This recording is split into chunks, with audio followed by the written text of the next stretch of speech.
오늘은 복음의 빚진 자라는 제목으로 함께 말씀을 생각해 보겠습니다. 로마서가 시작되었는데요. 로마서는 복음의 책입니다. 복음. 오직 의인은 믿음으로 말미암아 살리라. 오늘 함께 우리가 나눈 것처럼 그런 복음의 책입니다. 바울은 선교 여행을 하면서 교회를 많이 세웠습니다. 그런데 이 로마서에 나오는 로마 교회는 바울이 세운 교회는 아닙니다.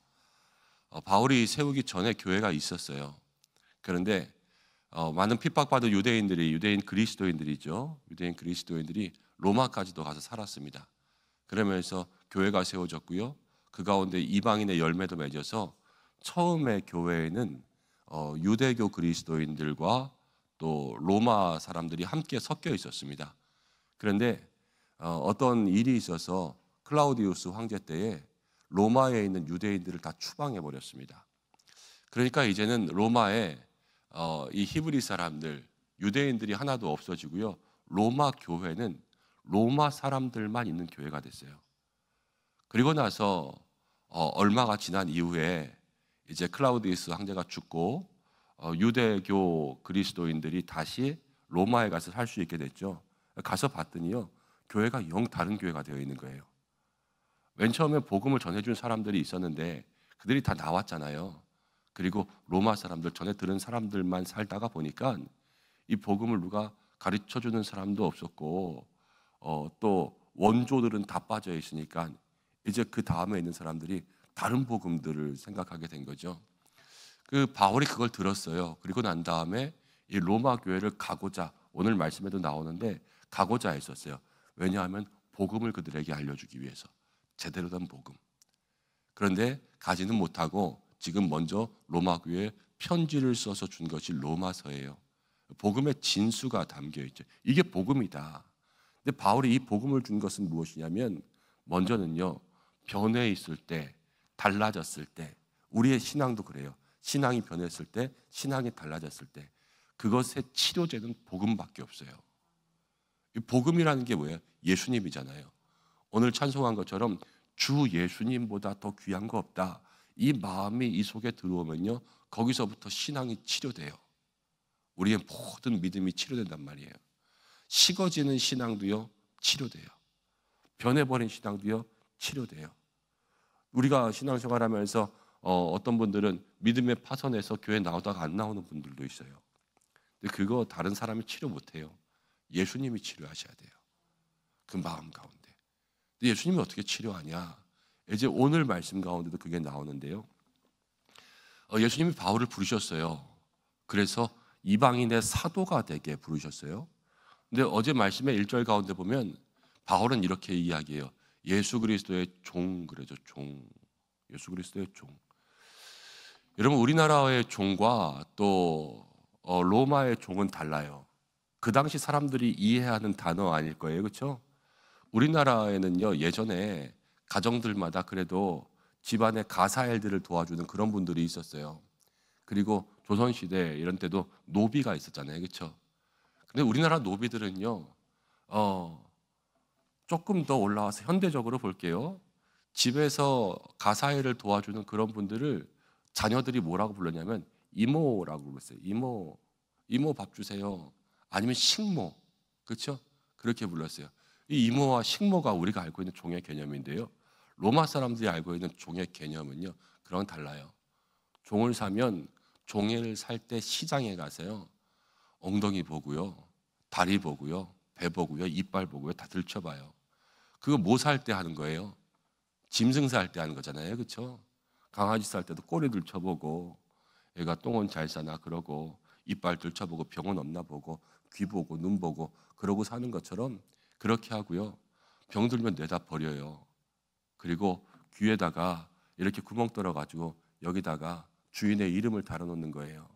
소에다가 이렇게 달아놓는 것처럼 그렇게 된 게 종이었어요. 그런데 예수님이 사도로 불렀는데요, 바울은 왜 스스로 종이라 그랬을까요? 왜 스스로 종이라 그랬을까? 오늘 말씀 가운데는 그런 말씀이 나와요. 로마에 가서 복음 전하기를 원했는데요, 바울이 오늘 8절, 9절, 10절, 11절 가운데 보면은 내가 내 하나님께 감사함은 너희가 복음을 받아들인 게 감사한 거예요. 복음을 받아들인 게 감사해요. 그리고 11절에 내가 너희 보기를 간절히 원하는 것은 어떤 신령한 은사를 너희에게 나눠주는 거예요. 이 신령한 은사라는 것은 막 방언 예언이라기보다는 신령한 은사 자체가 예수님이에요. 예수님을 너희에게 전해주는 거예요. 근데 그러면서 피차 안위를 얻는다 그랬어요. 그러니까 예수님을 전해주면서 바울의 마음도 너무 고마운 거예요. 여러분 생각해 보세요. 내가 복음을 전했어요. 그래서 이 사람이 예수님을 믿었어요. 그럼 누가 누구한테 고마워해야 되는 거예요? 예수님을 전해주었으니까 구원을 알게 해준 이 구원받은 사람이 나한테 아유 이렇게 좋은 예수님 알게 해줘서 고마워요. 이렇게 해야 되는 거 아니에요. 그런데 바울은요. 복음을 받아준 너희가 너무 고마운 거예요. 이 복음의 마음이에요. 근데 어떻게 종이 되고 바울은 또 어떻게 이런 마음을 가졌을까라는 것이 오늘 말씀 가운데 나오는 제목 중에 있는데요. 바울은 늘 복음의 빚진 자라는 생각을 가졌어요. 복음의 빚진 자. 이런 빚이라는 게 그래요. 저는 빚지는 거 너무 싫어하고 카드를 써도 신용카드보다는 바로바로 돈이 빠져나가는 체크카드를 쓰는 걸 좋아하거든요. 한 달 이후에 그 카드값 나오는 게 너무 싫고 저는 빚이라는 것 자체가 싫어요. 그래가지고 될 수 있으면 빚 안 지려고 합니다. 교회 빚도 빨리 갚아야 되는데 교회 빚이 빨리 안 갚아가지고 지금 걱정이고 그래요. 그런데 이 빚을 진 사람은요, 이 빚에 대해서 생각을 해야지만 갚을 수 있어요. 내가 지금 빚이 100만 원 있다. 이걸 알아야지만 신경을 쓰죠, 그렇죠? 그런데 그걸 신경 안 쓰고 살면요, 빚을 지고도요, 돈 떼먹는 사람이 되는 거예요. 난 모르겠다, 배째라. 나는 그냥 100만 원 벌었으니까 내가 다 쓰고 빌린 거는 그때는 고마운데 지금은 됐다고. 그러면서 그냥 살면 배은망덕한 거죠. 그럼 빚진 자는 그 빚을 생각해야 되는 거예요. 근데 우리는요, 복음의 빚을 졌어요. 구원의 은혜를 받았어요. 죄로 인해서 우리가 십자가에 죽어야 되는데 예수님이 대신 죽으셨어요. 내 대신 목숨값이 있는 거예요. 그거를 누구도 갚을 수 없는 큰 은혜예요. 그리고 하나님도 우리에게 갚으라고 하지도 않으셨어요. 갚으라고 하지도 않고 갚을 수도 없고 그렇다고 해서 그 빚을 잊어버리고 살 수 있겠어요? 잊어버리고 살면 빚을 못 갚아요. 갚을 수는 없지만 그 빚을 기억하며 사는 거예요. 그렇기 때문에 그 빚을 기억하잖아요. 그러면은 바울의 마음이 이해가 돼요. 바울은 핍박자, 박해자, 죽어 마땅한 예수님 앞에서는 그런 사람이었어요. 예수님이 바울을 불렀어요. 불렀을 때 네가 나를 핍박했구나 그러면서 불렀을 때 얼마나 우리 같으면은 우리를 욕하고 뒤에서 수근수근대고 있는 소문 없는 소문 다 퍼뜨리고 우리 집 애들 괴롭히고 이런 사람이 있으면 불러다가 어떻게 하겠어요? 귓방망이를 치겠죠. 네가 사람이냐 그러면서. 그렇지만 예수님은요 바울을 불러서 그를 다 용서해 주고요 오히려 사도를 세웠어요. 이 얼마나 큰 은혜예요 바울의 입장에서는. 그러니까 바울은요 내가 이 복음에 받은 은혜가 얼만데 라는 것들을 생각하니까 스스로 종이 됐어요. 스스로 종이 된 거예요. 그리고요 복음에 내가 은혜를 받았어요. 나는 복음을 받을 자격도 없는 사람인데 하나님께서 나에게 구원, 복음을 알게 해주셔서 나를 은혜의 사람 삼아주시고 내가 복음의 빚진 자라는 걸 아니까 빚진 자라는 것은 빚을 갚아야 되는 거 아니에요. 그 빚을 누구에게 갚냐면요 다른 이방인들에게 갚는 거예요. 그러니까요 그 이방인들에게 그 복음을 나누어 주면서도 내가 전했으니까 고마워해야 돼라는 게 아니라 내가 전하면서도 내가 고마워하는 거예요. 왜? 너희 때문에 조금이라도 주님 앞에 빚을 갚을 수 있는 사람이 됐으니까. 이 바울의 마음이에요. 이 복음의 빚진 자라는 그러한 마음이 있어야 우리의 심령이 다시 한번 뜨거워지고 우리가 무슨 일을 하는지 은혜와 감사로 할 수 있는 거예요. 여러분 돈도 그렇지요. 제가 누구에게 10만 원을 받았어요. 근데 이 10만 원이 내 게 아니라 다른 분 거라 그러면 누구 좀 도와주세요. 누구 어려운 분 도와주세요. 목사님 잘 봐서 선교지 가운데 도와주세요. 그럼 그건 제 돈이 아니에요. 제가 가지고 있는 동안 그것을 어디다 써야 될지 기도하고 거기에 보낼 때까지는 저는 그만큼의 돈을 빚지고 있는 거예요. 그걸 제가 쓰면 횡령이잖아요. 그렇죠? 그걸 거기에 전해야지만 그때 임무가 완성되고요. 그 빚이 다 없어지는 거예요. 여러분, 그것처럼 복음의 빚이라는 게 그래요. 우리가 받았어요. 우리가 받은 이것을 누군가에게 나누고 전해주면서 예수님의 사명을 감당할 때 그 빚이 없어지는 거예요. 이게 바울이 가졌던 마음이라는 거죠. 여러분, 우리가 예수님이 우리에게 얼마나 큰 사랑을 주셨는지 이것을 마음 가운데 생각하면 종이 돼도 예수님을 믿어요. 그런데 요즘 한국 교회에 여러분 많은 문제가 뭐냐면 종이 없어요. 다 하나님의 대사, 뭐 축복의 사람, 또 정말로 왕 같은 제사장 이런 말 듣기 좋아하지 종들아 이런 말 듣기 안 좋아하잖아요.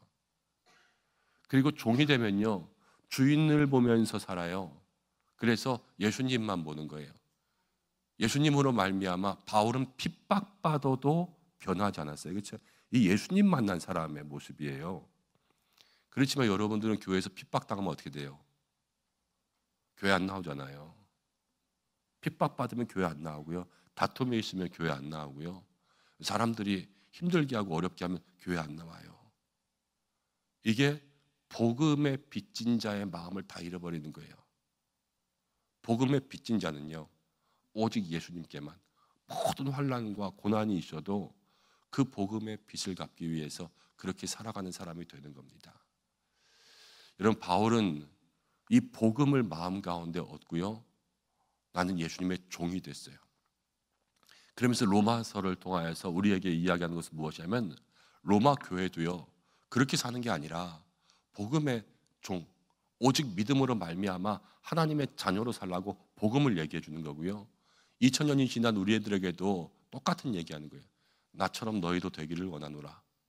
이것은 무엇이냐면 로마서를 받는 사람들마다 복음을 알아야 되고요. 복음을 알면 종이 되는 거예요. 예수님의 종이 되려는 마음이 없는 사람은요. 로마서를 읽을 필요가 없어요. 로마서를 읽으면 부담만 돼요. 복음이 어렵기만 하고요. 그렇지만 이 예수님에 대해서 그 구원의 마음을 내 속에 확실하게 가지는 사람은요. 바울은 스스로 종이 됐잖아요. 누가 그렇게 살라고 하지 않아도 정말로 예수님을 주인 삼아서 살아가는 그러한 믿음의 삶이 될 수밖에 없어요. 이게 로마서를 진정 받아들인 사람의 마음이에요. 주의 뜻대로, 주님 생각대로, 주님 마음대로 해주십시오. 나는 아무 상관없습니다. 주님의 일을 위해서라면 내가 때로는 고난과 핍박이 있어도 정말로 주님만 바라보며 살겠습니다. 이 마음이 믿음의 사람의 마음이라는 거예요. 그리고 모든 사람들에게 내게 주신 그 은혜를 증거할 수 있는 그 삶을 살아가는 것, 그것이 이 로마서의 서론 가운데 바울이 로마 교회에 보여주는 이 글이 아니라, 글은 눈으로 보는 건데요, 이 영으로 보는 것은 바울의 마음을 보는 거 아니에요, 그렇죠? 글에 나타나지 않은 마음을 보는 거예요. 그런데 바울의 마음은요, 오직 예수님한테 복음의 빚진 자의 마음이 있었던 거예요. 여러분들 마음 가운데 예수님이 우리를 어떻게 구원하셨는가를 생각하면서 그 구원을 잊어버리면 안 돼요. 그 구원을 잊어버리는 순간 복음의 빚을 다 잊어버리는 거예요. 그렇지만 그 구원을 기억하면요, 내가 빚진 자로구나 이 생각을 하는 순간부터 우리는 믿음의 종의 삶이 시작되는 거예요. 그리고 그것을 통하여서 많은 사람을 구원하는 그러한 주님의 도구로 쓰임받을 수 있는 거고요. 오늘 하나를 살아갈 때에 저와 여러분들이 정말로 복음의 빚진 자의 모습을 가지고 살아갈 수 있는 믿음의 성도들 되시기를 바랍니다. 함께 기도하겠습니다. 고마우신 아버지 하나님, 우리를 위해서 십자가에 달려 그 생명 내어주시고 모든 아픔과 고난 당하시고 가시면류관 쓰신, 그래서 우리를 구원하신 주님의 그 크신 사랑을 찬양합니다. 갚을 수 없는 은혜, 하나님 이루 말할 수 없는 큰 은혜를 받았습니다. 그런데 살아가면서 하나님, 우리가 그것을 잊어버리고 살 때가 얼마나 많은지 모릅니다. 바울은 복음의 빚진 자가 되어서 본인이 스스로 종이 되기까지 자처하며 주님만을 섬기며 로마 교회를 향하여서 복음을 전하면서도 고마워하는 그러한 믿음의 길을 걸어갔는데 하나님 우리의 삶은 어떠한지요? 환난과 핍박 가운데 흔들릴 때 복음을 전하지도 않으면서 또 우리의 삶에 신앙생활을 이야기할 때가 얼마나 많은지 모릅니다. 하나님 왜 그럴까 생각했더니 내가 얼마나 큰 빚을 지고 있는지 그것들을 다 잊고 살아가고 있었습니다. 주님 나를 구원하신 큰 사랑, 그 큰 은혜, 갚을 수 없고 말로 닿을 수 없는 그 사랑이 다시 한번 이 가슴에 사무치게 하나님 다가오게 하여 주옵소서. 그리하여서 복음의 빚진 자의 뜨거운 마음을 가지고 주님 내가 주님을 위해서 무엇을 하리까 날마다 기도 가운데 물으며 우리의 가정과 또 우리의 모든 주변에 있는 영혼들을 향하여서 또 예수 그리스도를 증거하기에 하나님이 열심을 낼 수 있는 믿음의 성도들이 될 수 있도록 인도하여 주셔서 2000년 전 이 로마 교회 가운데 전해진 로마서를 우리의 마음 가운데 들으면서 하나님 복음이 또 바울의 마음이 오직 예수 그리스도의 심장이 우리들의 심령 가운데 뿌려지게 하여 주옵소서. 오늘도 간구하는 모든 것들이 주의 뜻 가운데 이루어지게 하시고 환난 시험 풍파 이겨내게 하여 주시고 사람 보지 아니하고 오직 하나님만 바라볼 수 있도록 인도하여 주시고 우리의 모든 가정과 삶을 지켜 주시옵소서.